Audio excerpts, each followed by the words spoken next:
Spad Bad je otvorio i svoju treću lokaciju na adresi Cvjetna cesta broj 13, a mi idemo vidjeti kako je bilo na otvorenju.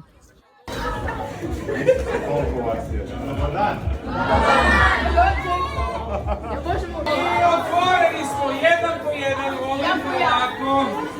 Kako se zove? Kako? Neo, ja sam Hrvoje, drago mi je. Kaj će Neo jesti?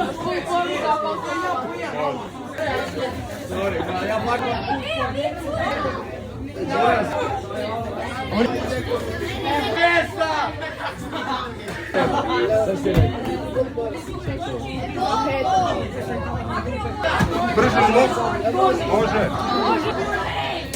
Evo ovako, Neo, ti si naš prvi gost ovdje u restoranu.